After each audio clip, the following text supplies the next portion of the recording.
Hello and welcome to episode 69 of the Dash Force Free Amigos podcast. Wow.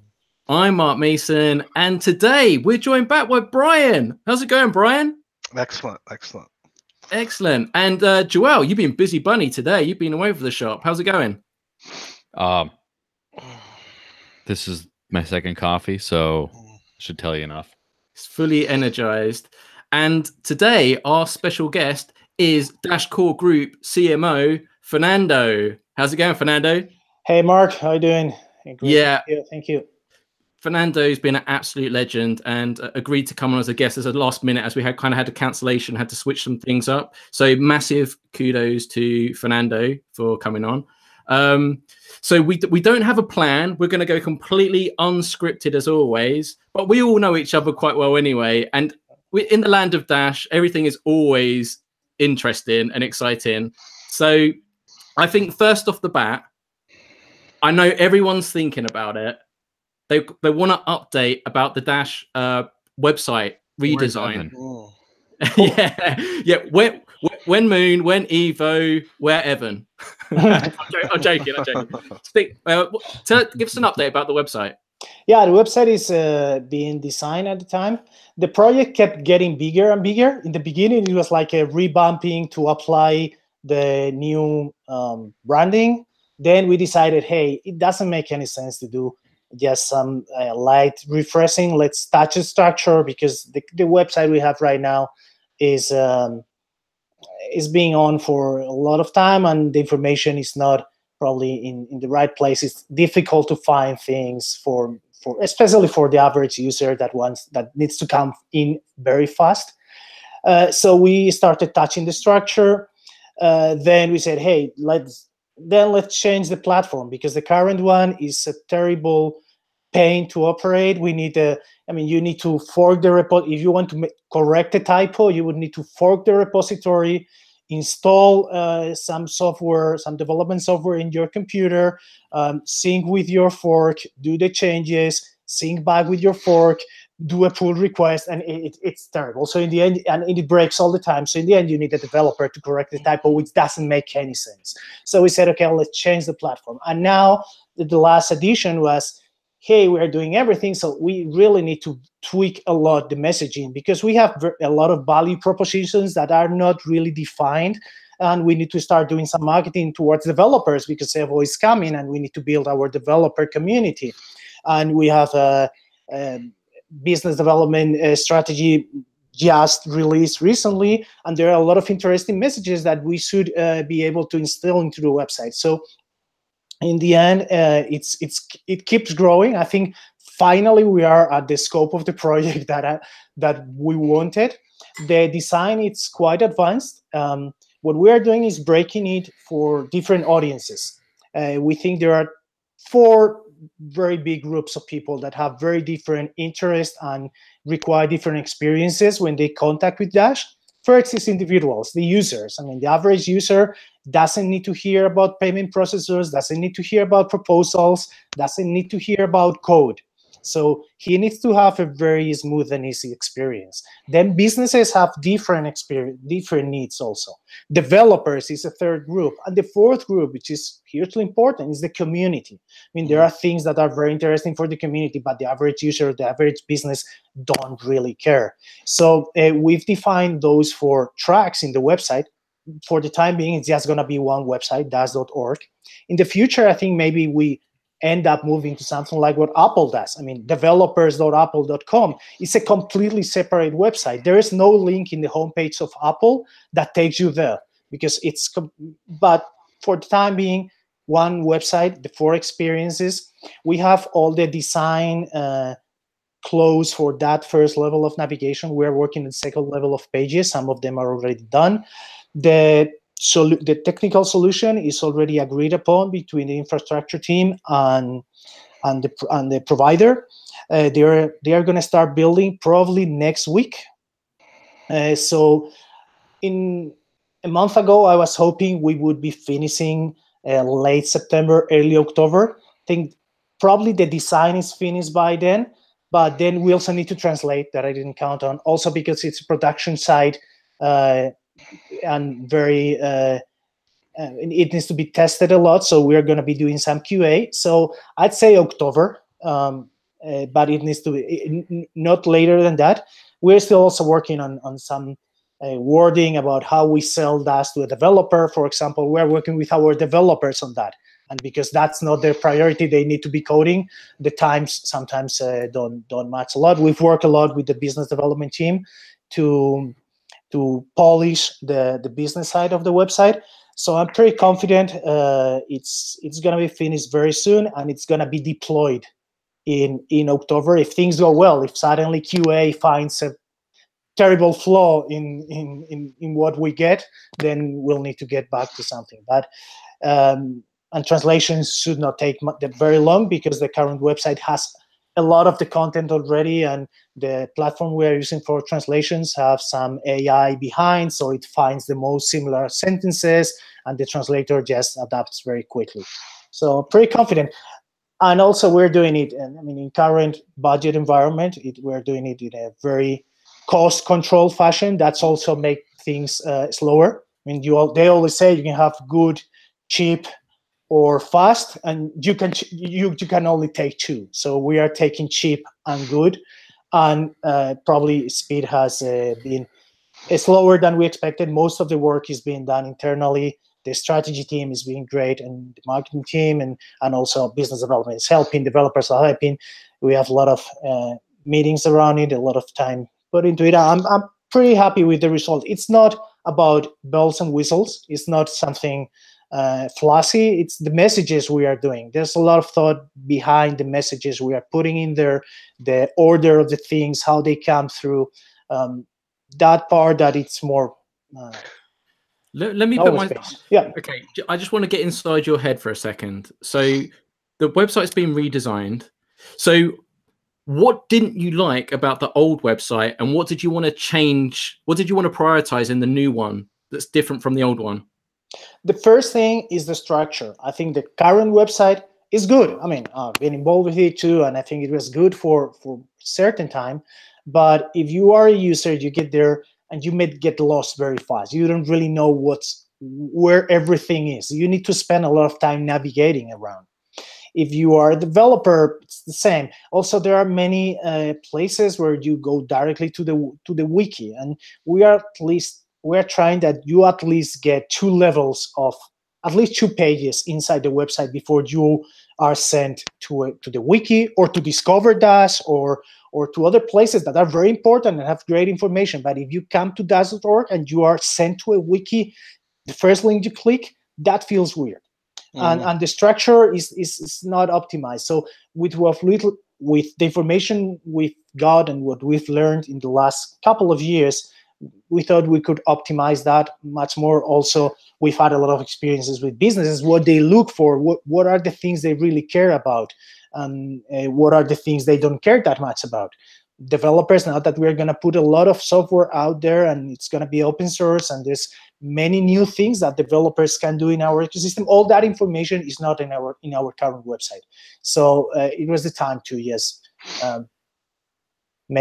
start from scratch and say, if I wanted to do the website today, how would it be?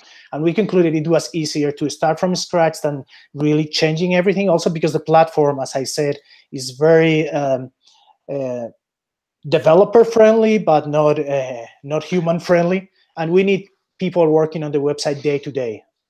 Does Core still have plans for like a live chat help type thing? I know that was mentioned a long time ago. Yeah, we have. The live chat thing was a proposal by someone else in the community, but in the end, it didn't come through. Oh, I remember that guy. Yeah. What we have now, and it's been working for a year and something already, it's a help desk with tickets you can open and get some help. It's linked in the homepage. In the top menu, you have the support link. We have a couple people there. They are doing like 200 tickets a month. And it's great because there's an entrance for things, and they help users. Sometimes it's businesses that are lost. That's very good information also we get from that. In the future, that will probably be will be developed more, and maybe we'll have live chat or even telephone if needed. They are also talking with Dash Help because they want to expand, and maybe we can use Dash help as a extra capacity because the costs there are great. They are already trained. And then you can have English and Spanish. We don't want to have a lot of people in Dash core team is a development organization with some satellites doing the bare bones of other functions because it's needed inside Dash core group, certain things, but not with the intention of hoarding everything inside. I think that's also a good discussion to have today because there's a lot of discussion about where are the limits to Dash core group.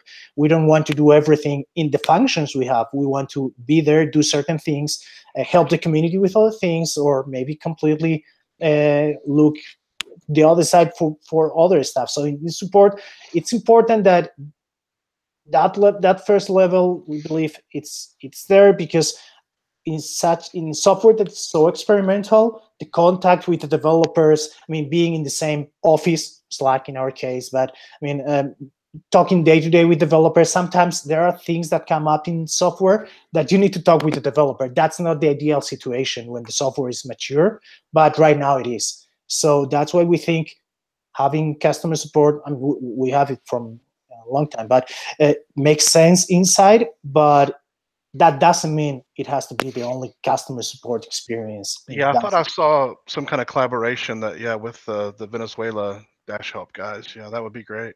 I'm glad you mentioned Venezuela because I believe it's still the case that in terms of traffic, Venezuela is number 2 source after United States. Now that you know that, did you approach the redesign keeping Venezuela in mind? Did you change anything to factor that in? Or you just keeping a universal experience? First, let me backtrack a minute. In terms of traffic, it's very high, but it moves around. We had some problems with our previous analytics software. We were using an open source self-hosted solution, which was great and we loved, but it required some maintenance and it had some problems locating traffic. So we recently switched to Google Analytics because in the beginning we didn't want to use Google, but in the end you can't fight every war. We are fighting to decentralize money. Let's leave the decentralized analytics for someone else. Not, because it was giving us some trouble to identify where the traffic was coming from. And then we have a gap in late May and June that we really didn't see any traffic from Venezuela. Then there was a patch we applied and we started seeing again. So depending of the time frame, it's second, it's third, it's fourth.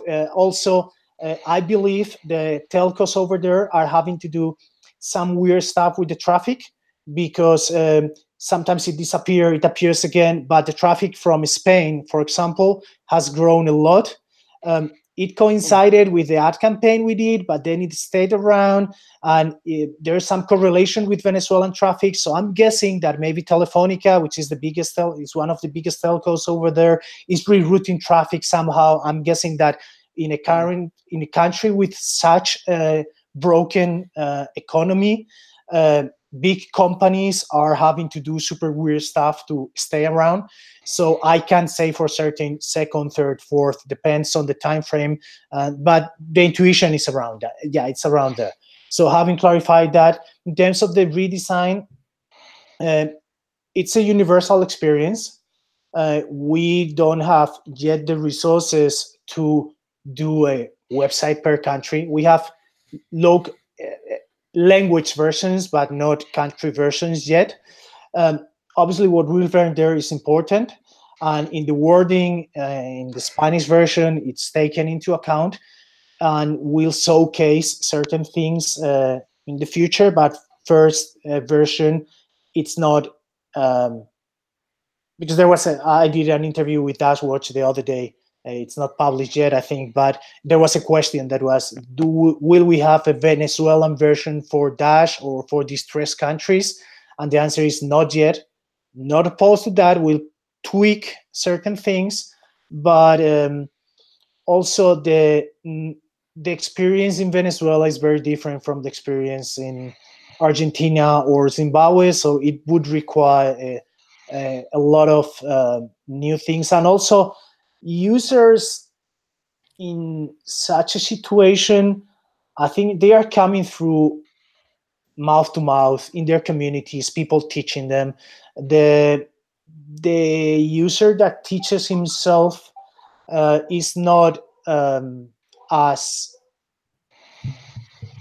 prevalent there as maybe in other markets, I think, because they have enough worries in their day-to-day. So I think the user is really coming through the events that Eugenia and Alejandro are throwing and all that. We consider the Venezuelan experience, but it's not its central point in the website, because also this moves very fast. Yeah. Excellent. Hey, do we have any updates on that crypto phone, like how it's selling or doing, or? Yeah, you'd have to ask Bradley about that. But I talk with him many times a week. Last I heard a couple of days ago when I met with him is sales are going great. I can give you numbers because I don't have them. Sales are going very well. Also, there are a lot of opportunities that are coming because they saw the phone and they want to integrate in our ecosystem to be in that phone. And people inquiring, wholesalers and distributors. So I think it's going to be something very big in the midterm. How much was that paper wallet? Do we know how much we were giving away on that? I think it was $5 to $10. Yeah, it's a lot there. Yeah. If you go to the Dashforce News article and just search crypto mobile, you'll find it listed in there. Yeah, it's not much, but you have to consider there's a range of phones that they offer, and the cheapest one is about $55 upwards. But let's give them time. The announcement's only just been over a week. I know. But the good thing is that there's been so much excitement in the community. There's clearly demand in Colombia. So certain countries like, we want them. It's like, okay, cool. We're just trying to deal with the Venezuela demand, but let's get things rolling. But the good thing is people are super, super excited about it. And we're seeing videos come up on Twitter, people posting pictures. I saw someone do a blog article the other day. They purchased a phone. I don't think it was on Steam yet, but they gave a breakdown of the features and the functionality. Anyway, I don't want to get too off topic because I know you can't speak for Crypto Mobile, but I just want to. But I know them because we met them in the North American Bitcoin Conference in Miami in January. So this is being very long to produce and agree and all that. And they are super ambitious. When they came to us, they had more or less some ideas on what they wanted to do, and then it's been saved working with the team.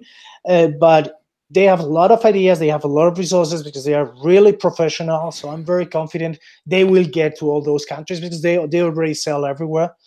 They've sold millions of phones. So this is not a mom and pop business that is testing the market. They know their business. They are going to deliver.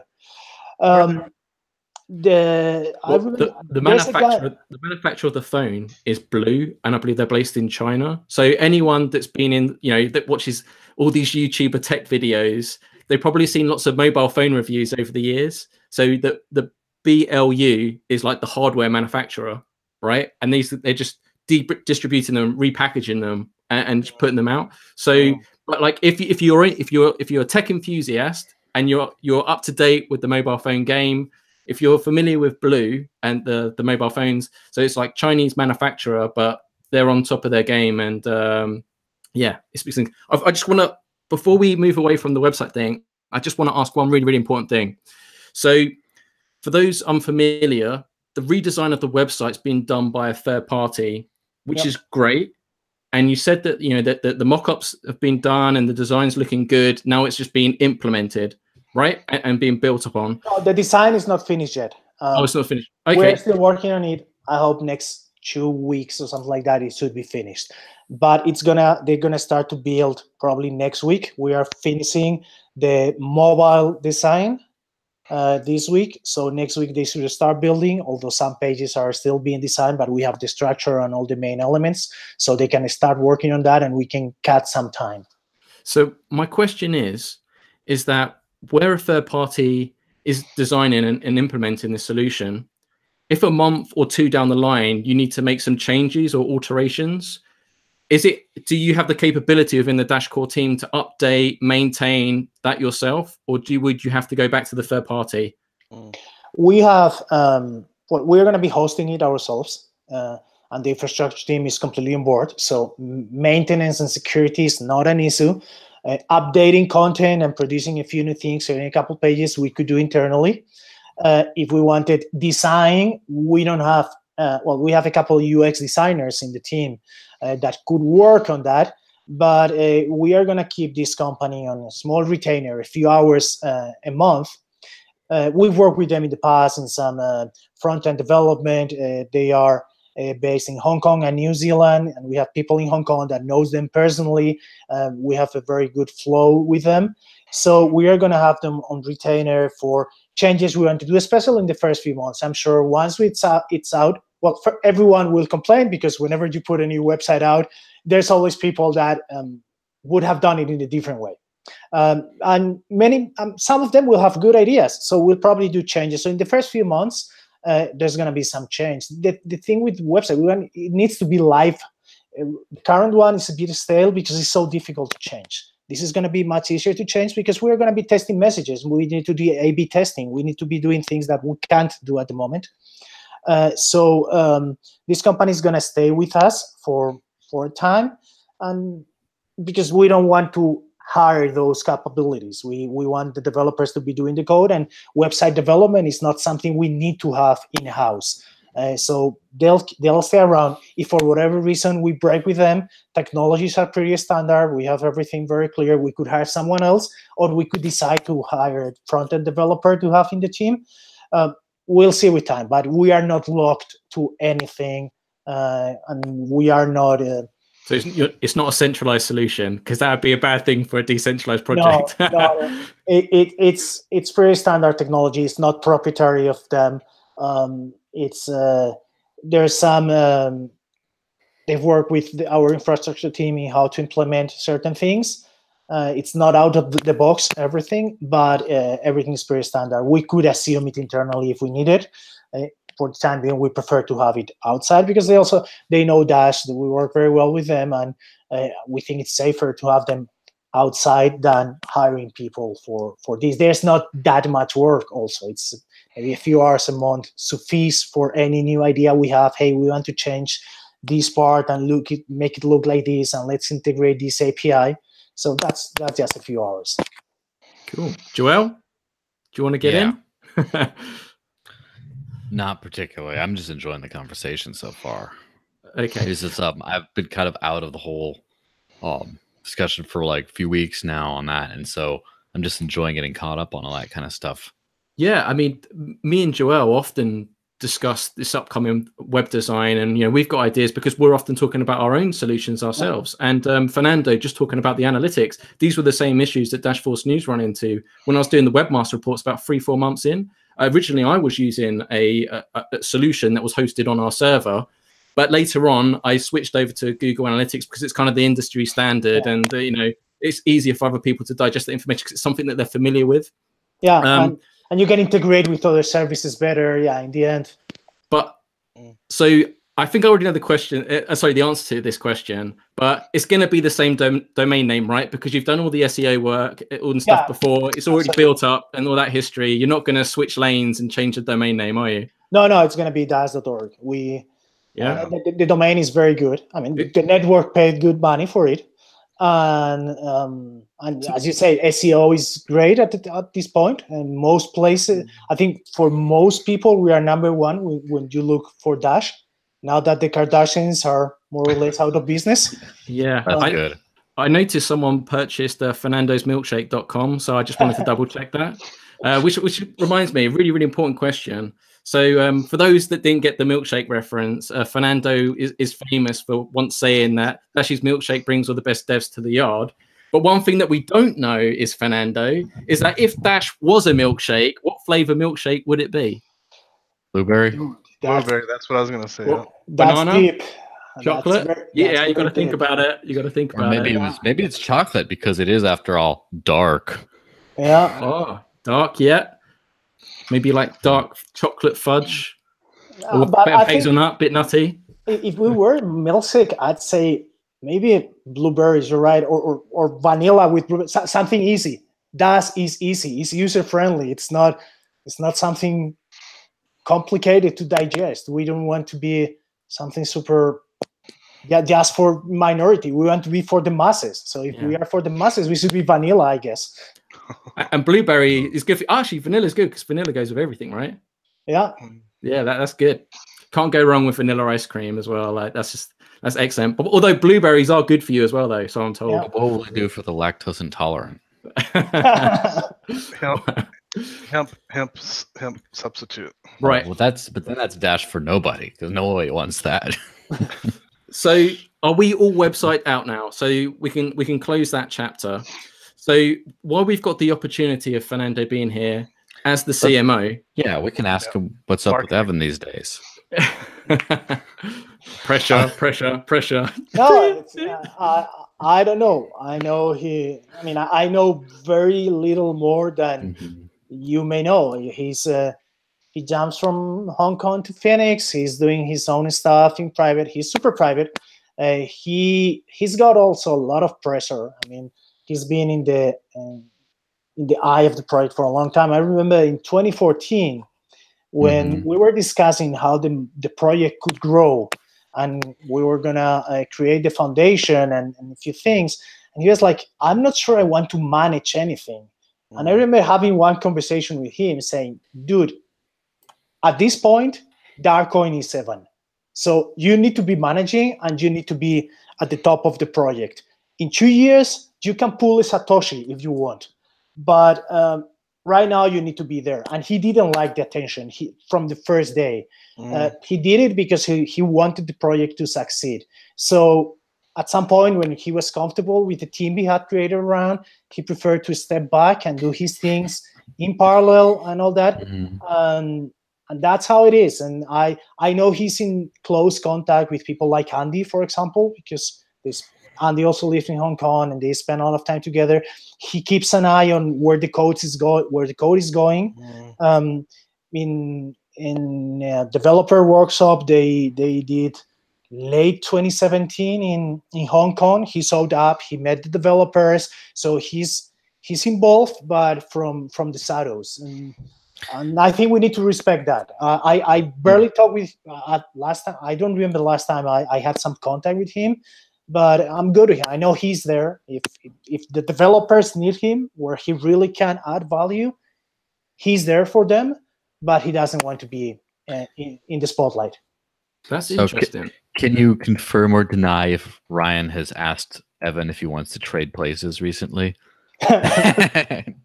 Yeah, I'm just thinking this whole role of like trying to be the one to help lead what the core team is doing at least is probably not a low pressure role for anyone. So I could imagine just getting burned out all the time. I can confirm that Ryan doesn't want to go away. Well, that's good. He's really involved with the project. He loves what he does. And he will be around probably as long as the projects needs him, and he's very committed, and it's not a problem. He loves Dash so much that Ryan might be on the Free Amigos podcast next Friday. That is how much he loves Dash. That's pretty serious. What a sacrifice. Yeah, that's pretty major, folks. That's breaking news. I mean, things may change, but as it is penciled in. So yeah, so okay, any bets on what the next when Evo is going to be? Because what happens once the first stages of evolution come out?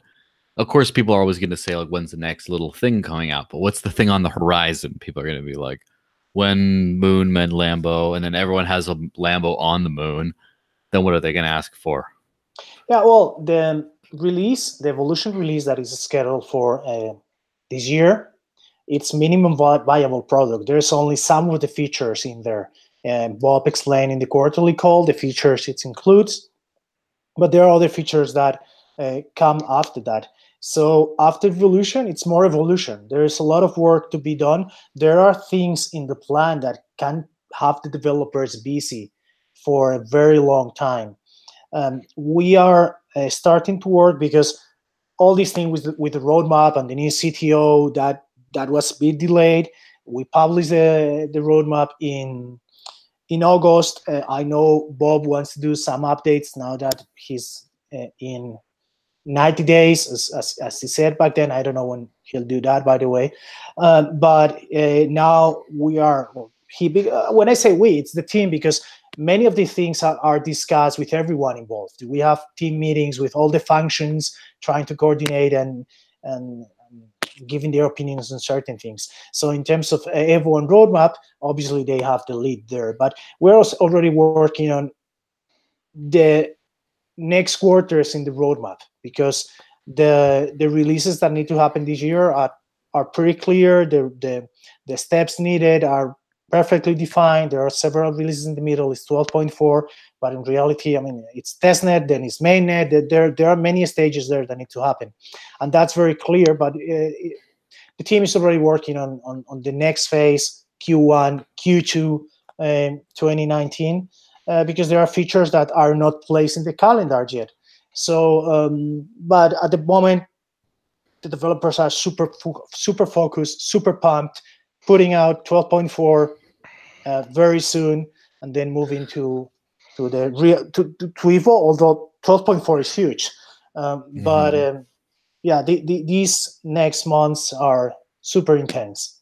Yeah. So, in other words, for purposes of tanking the market, evolution is several years out still. No, evolution is late this Q4 in testnet, and then more releases of evolution. In reality, evolution is Dash. I mean, yeah, evolution is out this year. We released evolution, and that's Dash 13.0 or whatever. Then 13.1 comes maybe in February or March, or I don't know when, but it's gonna come after that, and then 13.2 and 0.3. And evolution was meant to be a code name. In the end, it's stayed around, so it's kind of sub-brand. But the product is Dash, and what we know as evolution is going out this year. But there are more things that are also Dash that come after the evolution release. Fernando. Yeah, I figured there was going to be like an uphold DApp or something, some way to convert to fiat, maybe a Kraken one. Is that something that's going to be done third party, or are y'all planning to do that internally? Well, the good thing with evolution, it lets developers build on top, and that's why we are also going to start building some tools for developers to come. Right now, we don't have a big ecosystem of developers, because also most of the development is being done closed source. So obviously, that's not developer friendly, third-party developer friendly. But once it's out, it's open source, the repositories are there, the documentation is out, we're going to start working with third-party developers so they can start doing things. Right now, there's people on your team working with some third parties so they can start building their dApps. And there will be others. And yeah, there's some functionality in the works to be able to buy from the wallet via third parties. But in the future, there should be many more, because we want to encourage people building on top of Dash. Can you talk about those third parties? Can you talk about who these third parties that we're working with, or what they, what it is? Or? I'm not familiar with all the work being done. I don't want to throw names that maybe don't want to be thrown out. I know a few, but I prefer to refrain. Yeah, is there a plan to specifically target developers to get into the Dash ecosystem when the first stages of the evolution platform are out, to get them starting to build dApps? Like, do you have a plan of announcing and making it, hey, developers, everyone should just jump in on Dash, sort of like how everything happened with Ethereum, how Ethereum got this massive developer community? Yeah, we have some plans. We are working on them. Same way that the website has 4 audiences. Our marketing plan have different audiences too, and developers is a very important one. We are gonna be first thing publishing everything. Until you don't have that out, doesn't make any sense. We are thinking about some events, some communication geared exclusively towards developers. For that, you also need our own developers to help. So we can do it right now because they are coding. But in the end, you need a couple of them who are a bit more public. Bob is great with that also. One of the reasons we brought Bob, the CTO, Bob Carroll, is because of his communication skills, and he's a very good speaker. So we're going to start talking to developers and marketing to them, because we need to build that ecosystem. Ethereum is the gold standard. we should aspire to that. Obviously, that doesn't happen from one day to another. Also, they have already the advantage of being there, but we are going to start poking people. Also, our ecosystem doesn't allow you to do the same things as theirs. I mean, the capabilities are different. The uses are different. We can't mimic everything they do, but they can do things that are special also and unique that they can do. So we're working on that. We have some events. One of the reasons to delay the second Dash conference is to have evolution out so we can talk about it and we can have some workshops around, have the developers working with other developers, market that event also to developers, so we can have some real work done there. That's one of the reasons. So yeah, that's in the mind of everyone in the team, because we really need other people to code on top of Dash. And at the moment, one complaint I hear a lot about our ecosystem is, hey, all the proposals are marketing promotion related, but there is very little development going on. And in Discord, I've read a couple discussions, and it's true that, I mean, of the very active members in the community, there are a few developers like Delta Engine or Pasta, but there are not so many. And one of the reasons is because, I mean, we haven't been so open because of the competitive reasons, but once we open, we really want to attract more people to the ecosystem. I would also posit that one of the reasons is because of the treasury system, because first off, the core team probably hired more developers than exist in most other coins ecosystems combined. But also, just because there's a proposal system, with other projects, you have people just trying to do development. With Dash, a lot of times people want to, and then they think, oh, I should do a proposal. And if they don't get a proposal, and then they just don't do it at all. Yeah. And it's this kind of this thought problem that it's like, we need to go through the proposal system. We can't do it for volunteer. Well, other coins we can do volunteer work, but not for Dash. Although, yeah, that's a very good point. And also then when they try to do a proposal and they are more or less new in the ecosystem, we are not always very friendly. That's also something. Some people are not friendly. That's for sure. I think we need to think about it and see how we receive the people who are new or want to do things for Dash. We can have very different views, but most people who are doing a proposal are not scammers.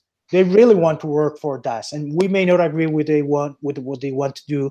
We may not agree with certain things they say, but I think we need to foster a discussion in them. I mean, I've seen people burned by the discussions and move away because of that. So you're right. They try to go to a proposal, it doesn't pass. They told people. Yeah. Yeah. Yeah, we've been burned a lot ourselves though too, and we've gotten better though of working all these things out, and we'll continue to grow. Right, we just had a question in the live Q&A that they want me to show my T-shirt, but before I show mine, I want to see yours. No, Joel's actually got a better T-shirt on, and I'd like him to give it a plug. So Joel, here we go. So for our listeners at home, it says "Free the market, empower the people." So Joel, what's the story behind this? Yeah, so it's a shirt that a friend of mine hosted on his web store that was designed by the Dash Merchant Venezuela marketing department. And basically, I mean, obviously it's a great way of showing support for all the stuff that's been happening in Venezuela and spreading awareness through the shirt. But also every shirt that you get of these, $10 worth of Dash gets sent to support the Dash merchant program in Venezuela. And we originally kind of conceived of this thing when there was some doubt on if they would receive funding or not, and they're trying to do Dash Boost proposal and all this other kind of thing. And so, but in the meantime, it's just like extra on top. You can always add that to, for example, a Dashback type program for the point of sale things, because there's almost 1,500 merchants in the country already. And so what happens if you start actually incentivizing people to spend there? All of a sudden, you get something pretty cool. And then, of course, Mark is, I mean, come on, he's staying dashy. What else does he do? I like that. I like Mark's shirt too. Anyway, yeah, so whoever designed that T-shirt is a genius. That's what I'm going to say. It's inspired by Joshua's glasses that he actually originally gave out at the London conference last year. So that was the inspiration, but got these ones at Portfair. So thanks, Joshua, if you're watching. I do have a question though for Fernando, and it's a big one. And I should have really cleared it with you first. Fernando, do you like conspiracy theories? Not much of a conspirationist. Yeah, there's a bit of a conspiracy theory going on right now, and it kind of goes back to Evan that was talking about earlier. And yeah, he found, rumor has it that he managed to prove that the world is flat, in fact. Do you know anything about this? Haven't heard, but it's a Blockstream cover-up. So it's a bit interesting. I should have cleared this with you first, but I'm a man of the people, right? So I've got to ask. Don't worry, ask it. You like it messy as well, right? So I'm told. Yeah, no problem. Excellent. So this is kind of interesting. I don't know if there is any truth to it, but I guess we're going to find out right now.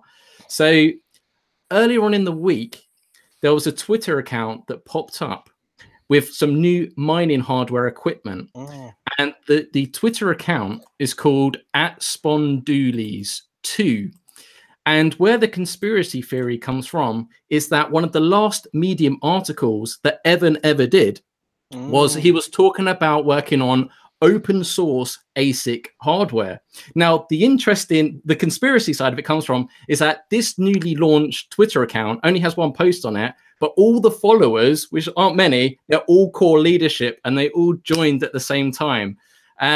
So like, is this more business development side? Is it tied to Evan? Is it you keeping a low profile? Because we know he wanted to work on the ASIC hardware because Bitmain had a monopoly. So by open sourcing it to make it more competitive, right?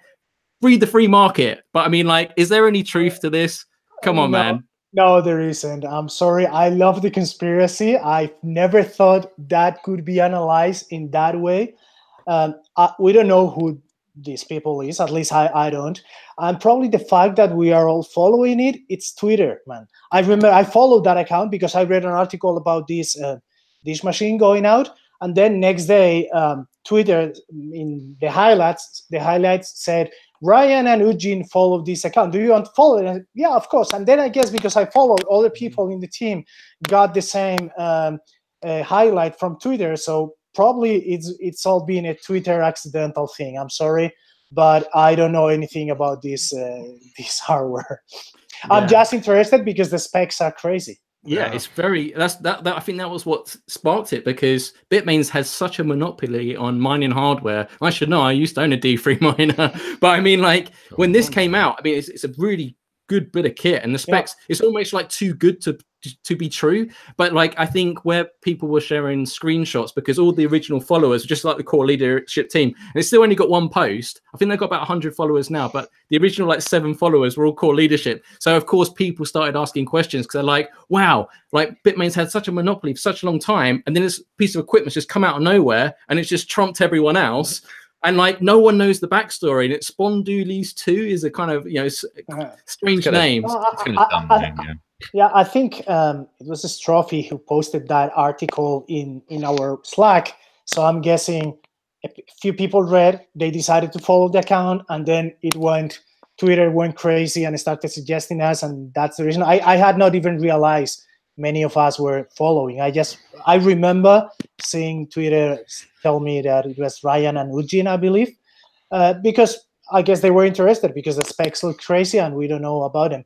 But it's not that surprising. I mean, in ASICs, it's always one player outplays the previous one, and then they dominate the market until the next one comes and puts them out of business. So not that surprising. I'm not endorsing them in any way because I don't know anything about them.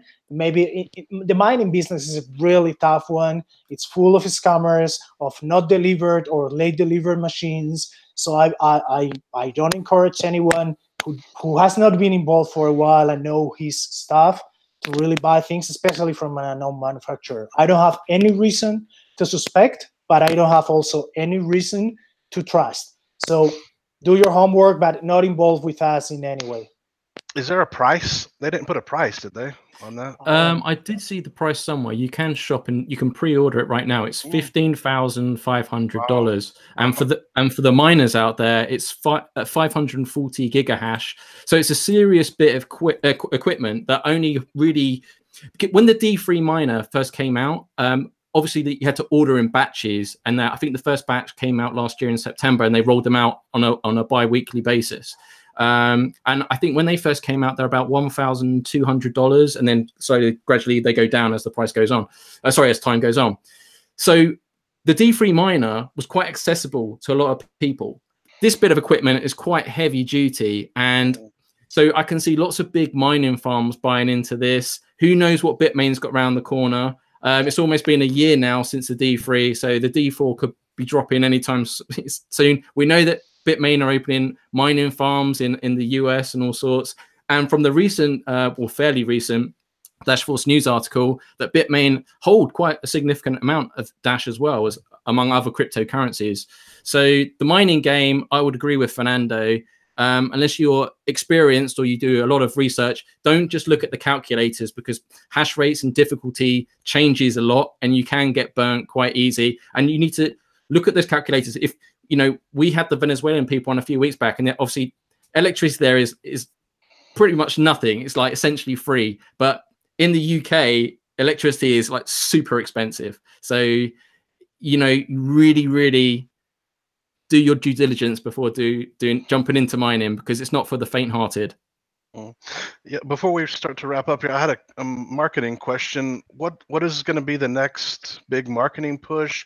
And if it's public information, how much is left in the marketing budget?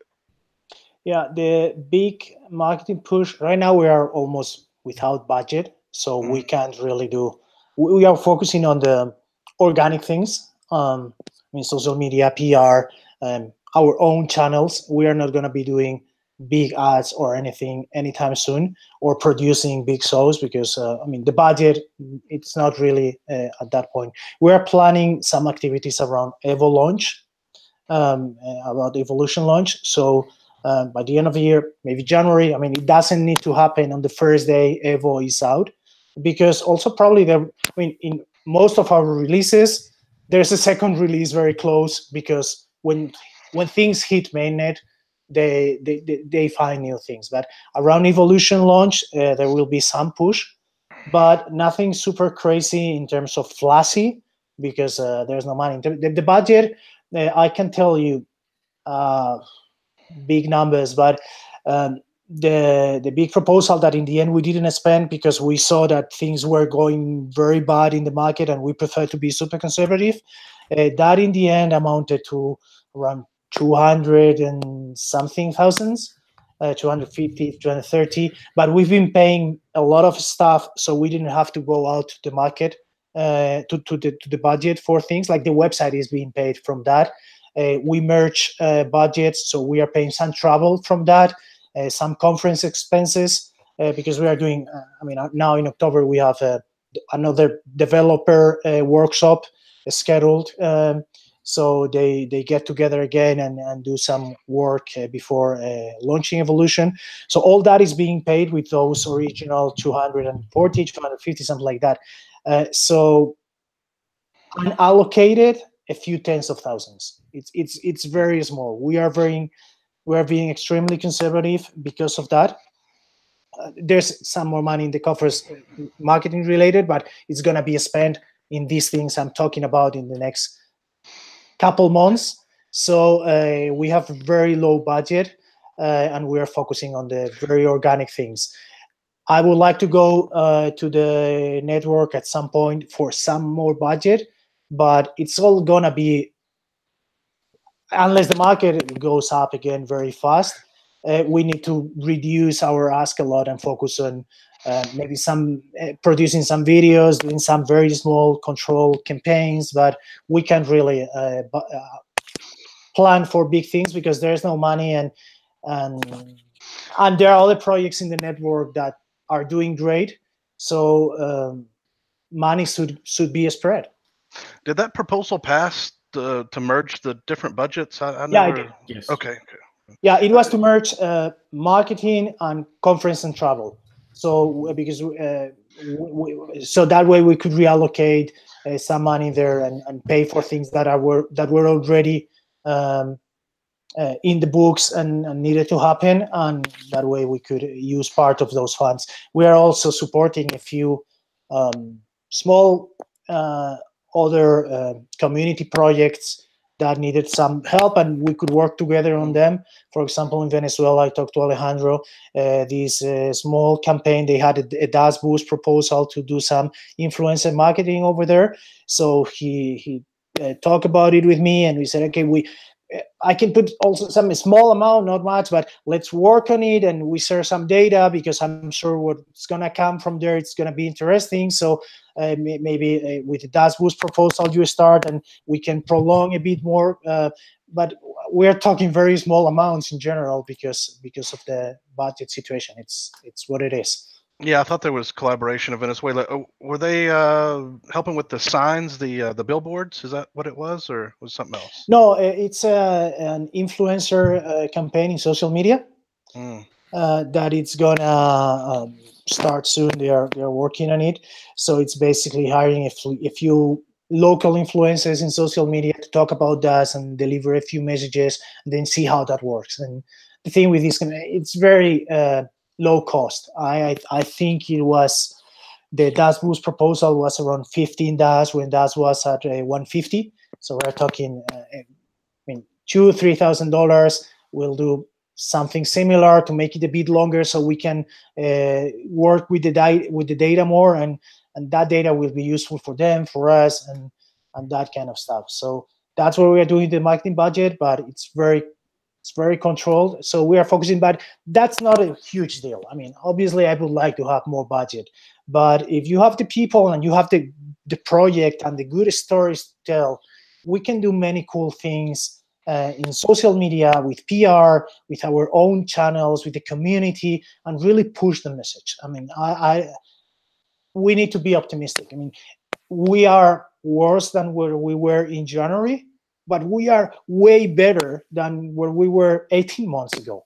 I mean, the project can do many things, and you don't need to pay, especially because you can't do advertising big way in crypto, because the amounts that people spend in advertising are crazy. So you can do very focused things. So no one should expect that, well, if it goes to 1,000, I mean, Chase spends billions in advertising every year. We are not going to have that kind of money in the budget anytime. So we need to be very laser focused on certain things, and we can do some campaigns there. It'd be better if we had some money. We don't have it. We'll work with what we have, and hopefully when the price picks up and the market sees all the things that Dash has to offer, the market will pick up, and then we can spend some more money to support those campaigns. But we can't buy our way into users' minds. We need to be more agile than that, and more. So what and you're smarter. saying is Dash can't afford this. To be honest, I really hated that that hashtag, because I was worried it could come back, and also the fact that you can afford something doesn't mean you need to buy it. You need to analyze it from. I mean, I get the PR value and the fun in that hashtag, but the fact that we can pay doesn't mean we need to. We can do things without money. That should be really cool. I agree. Yeah, I was going to say, I think the biggest marketing thing would be to get us back into like the top 5, top 10, and I think that will come with Evo, with the Evo release. Also, I mean, the top X number, we've dropped several places in Coin Marketplace. That's a fact. We are now jumping from 11 to 12 all the time, switching places with IOTA. But since we were top 5, Brian shake his head in disgust. Most of the projects that surpassed us are non-mineable, so they can't really compare. I mean, they've done ICOs, and then this market cap thing is calculated in a way that was thought and made some sense for mineable projects. For non-mineable, it doesn't make any sense. So most of the projects that came ahead of us are, I mean, well, Tron is now below us, I believe, but Neo, Stellar, Ripple, all those projects can't compare to us. So top 5 should be doable, but thing is, there are many projects on top 5 that don't make any sense to compare with us. I always check on the mineable ones, and then we need to take over Monero and Litecoin. Those are the 2 that don't make any sense on top of us, and then Bitcoin Cash probably. Well, that's the thing a lot of people don't understand is I don't understand rather, is how for so long, anytime anyone wanted to say anything negative about Dash, they just said, "Oh, a bunch of the coins are mined on the first day." And now almost everything in the top 20 is 100% pre-mined, just 100%. Yeah, it's crazy. It's crazy. And also, let's not forget that while we're trying to go up spaces, the real biggest gainer over the last several years has been Tether. Yeah, take that as you will. Tether might unseat Bitcoin. Yeah, that's really bad news.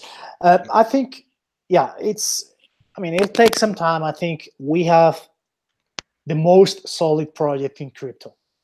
I think there are other very solid projects, and I think some of us will coexist.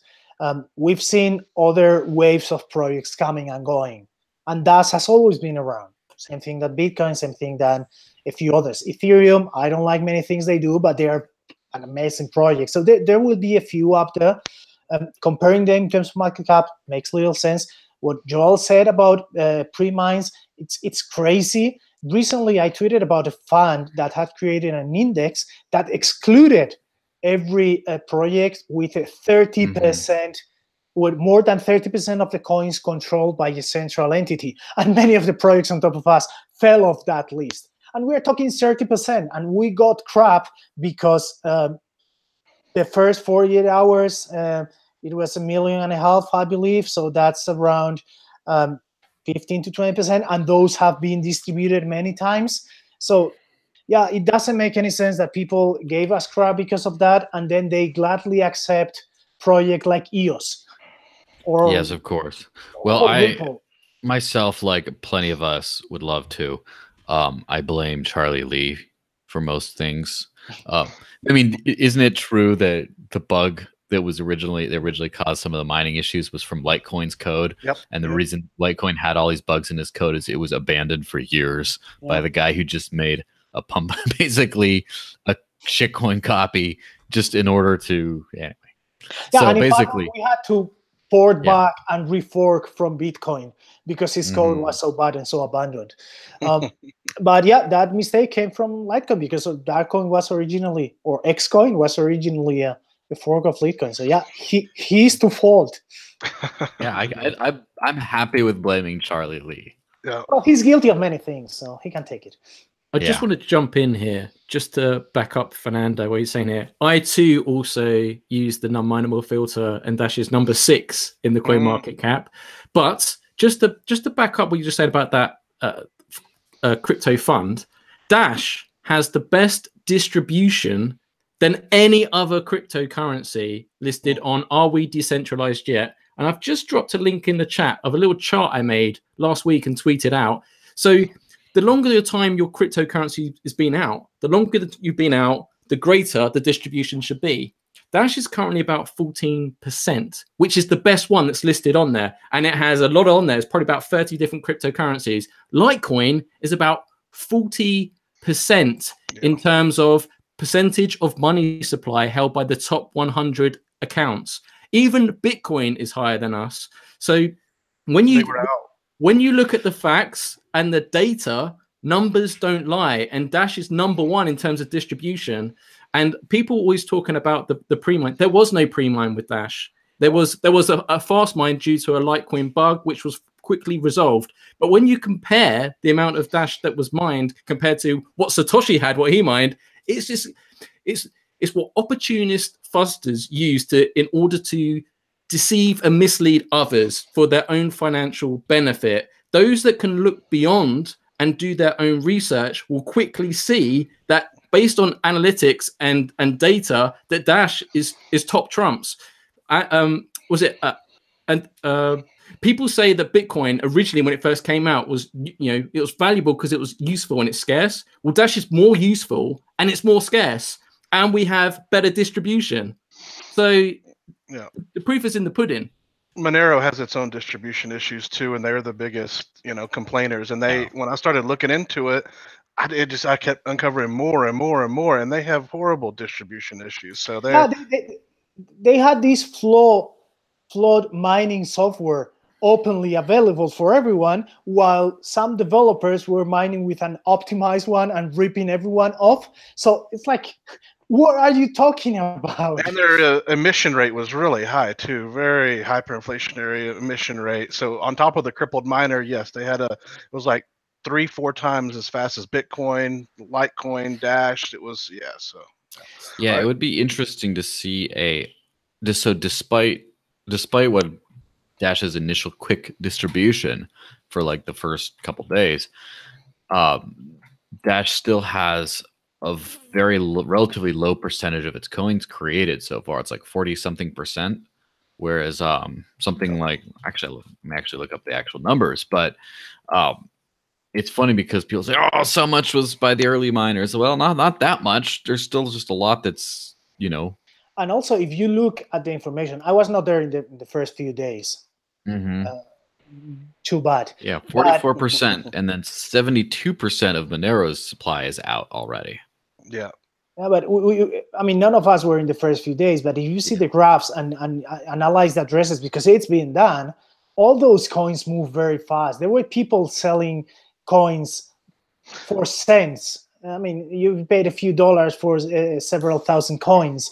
So those moved a lot. So even the people that made some money in that fast mining, many of them would do a few $1,000s, and then the next one that came in bought at a few cents and sold at $1 a couple months after that. So those coins have moved around a lot. Even the biggest investors we had in 2014, Otto. Everyone who's been around knows about Otto. I remember him. He invested. He sold most of his of his coins when on the run up last year. So the money has moved a lot. There is no centralization. If you, as you said, are we decentralized yet? The data is great. If you analyze even the distribution of masternodes, you look at the votes, and there are no huge whales. Well, there are a few huge whales. People who have several tens of masternodes, to me, are huge. But there are not that many of those. Most of masternode owners have one masternode. That's the most common ownership amount. And there are a few with a very low number. And then, there are a few with some tens. But that's not crazy centralization. We are pretty decentralized. And I think market slowly, this is a very new industry. People that come need their time to learn, even investors and investment funds, businesses, everyone need to do their homework. It takes some time, but I think we are seeing in the last few months return to basics in many things. There are the coins that are doing well are the less flashy ones. All those new projects that appeared sometime in 2017, they are going down because they promise a lot. That's not happening. People are realizing, hey, time in the market counts for something. It gets you more decentralized. You have more developers. You have a stronger community. So that counts for something. I think there's a slow movement back to the projects that have been around, have been doing things. And people need to learn. They need to make their own mistakes and buy crappy coins to get to the good ones. So we are here for the long run. I think the four of us have been around for a while, probably will be around for a while, and we'll see it. Yeah, someone, one of the Dash community members was mentioning his cryptocurrency investments and was saying that he only invests in coins that he expects to be around 5 years from now. And then someone was saying, no, like, you kidding? Like, pretty much nothing's going to be around 5 years from now. And we have to realize that Dash is one of the very few from way back in the day that's anywhere near the top 10 that has that kind of a history. I mean, Monero's been around for a while. Dash has, Litecoin, Bitcoin. I mean, we're down to 4, right? And then maybe you can go down to like stuff like Digibyte, but that's not that high in the rankings right now. Yeah, most of it. I remember when people now get super scared. I remember in 2014, Dash went up to $15 from $1 on something, and then it went back to 170, 180 in early 2015, I believe. So they called it 2014 year the altcoin bubble. And there were other projects back then. Most of them disappeared, and we stayed around and came back. And yeah, there's been a lot of come and go, but I think Dash has a very strong community, very committed development team. But even, I mean, some developers that were back then are not around. Other developers came in. We have a really good bunch now, and most of them were not around 2 or 3 years ago. So I think we've developed the structures to really stay around and be resilient to crisis. And I'm super optimistic that this is gonna stay, and the project will survive all of us. Yeah, I agree. So I definitely hope so. So for those that are listening, so the numbers that I was quoting was from arewedecentralizedyet.com. And if you're watching this live on YouTube, in the live chat, I've posted a link. And why I believe Dash is such a great project as well. People always talks about in terms of cryptocurrency projects, in terms of what's centralized, what's decentralized, and there's a lot of FUD that gets spread around. But if you go to that website, you quickly see Dash is on 14% of the money supply held by the top 100 accounts. Why is this important? Well, Dash is about 4.5 years old now. We launched in 2014. Bitcoin launched in 2009, and Litecoin launched in 2011. So we're still fairly young, yet we're so much more distributed. So when Dash gets to Bitcoin's age, we're going to be even more decentralized, because over time, the more distributed you get over time. So I imagine when we're Bitcoin's age, we're going to be, below 10%. And I'm not making a big meal out of this. It's just that when you look at Litecoin, 44% of the money supply is held by the top 100 accounts.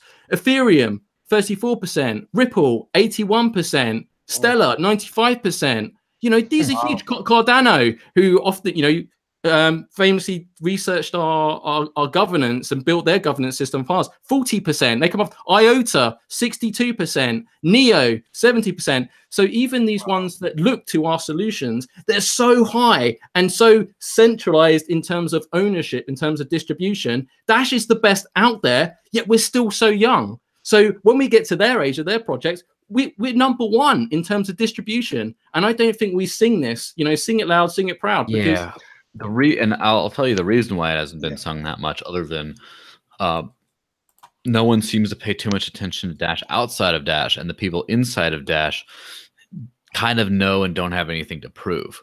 But what we need to do is do an actual analysis. Like, do you remember the coin fair value people?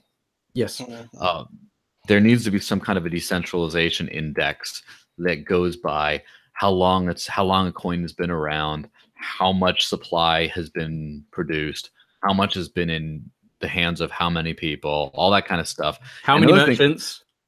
Well, yeah, but let's just, obviously there's a million different indices that we can use for different things. But I'm just saying, just for like the technical coin supply type stuff. And then you can also talk about markets, for example, where you say, how long has this cryptocurrency been in? Like, how many months has it occupied? Has it been in at least once the top 20, right? Yeah. Because there are some cryptocurrencies that have been around for a long time, but have not been in the top 20 that whole time. Yeah, to be fair though, these are just estimates. These are guesstimates. It's not like it looks but good, also, but to be even fairer as well, that's all with a completely decentralized system. That's all we can get. We can just get approximations. Sure, Evan could be the only one mining. He could have all the miners. He could have all the supplies and just pull the puppet strings like a. And an all evil master nodes are his. Remember that. Yeah, of course. Like it's all theoretically possible, but it's just highly improbable. Yeah, but that's the same as- thing. Like the moon could not exist. It could just be a fiction in the sky because only the very few people who've actually been there can say anything about it. Like we're trusting the scientists that they've all done the risk. Like there is always some kind of trust. It's always some like very small percentage that it could all be a hoax, but it's just very, very unlikely. But as Brian said, I mean, all indexes are flawed by design. So I think we also need to stop obsessing about indices. Of course. We need to obsess about usage, about real applications. And then, I mean, let other people worry about that. We are building the future of money, of payments. We are changing how people are going to interact with their money. That's huge by itself. We are, I mean, we are not in the cryptocurrency industry. We are in the payments or money industry. So we need to be comparing ourselves not only to Litecoin. We need to be comparing ourselves with banks, with PayPal, with Venmo, with all kind of things around. And not everything compares directly. I mean, you can't compare Google to Amazon, but they compete, or with Apple. So in the end, I think we need to stop obsessing about indices and start obsessing about the real things that apply to us, which are transaction numbers, users, merchants, that kind of thing. That it's what is really pertinent to the mission of the project. Yes, absolutely. Now, I would like to point out there's a couple things. First off, it's kind of sad that there is a cryptocurrency industry, and it sounds a couple of people might be annoyed by and not understand what I'm saying. What I mean is, cryptocurrency should be a technology that helps people in all different kinds of industries, and it could be like Ethereum is in the tech industry that helps with this, and then these coins are like top in the payments industry or in the currency industry. But there's this like crypto field that's not really doing anything, just kind of hanging out there and developing and hoping to do things. But it is kind of, it's kind of like number one crypto is not really a prize that anyone needs long term. And then also, as you said, absolutely, indices do not matter if you're king. Who cares how you're ranked if everyone's using you and no one can use anything else? I was just as part of the documentary that was out here filming, they were filming me interviewing a manager of a restaurant the restaurant's been accepting cryptocurrency for about 4 years now. And they've seen it come and go. They've seen it used to be almost all Bitcoin.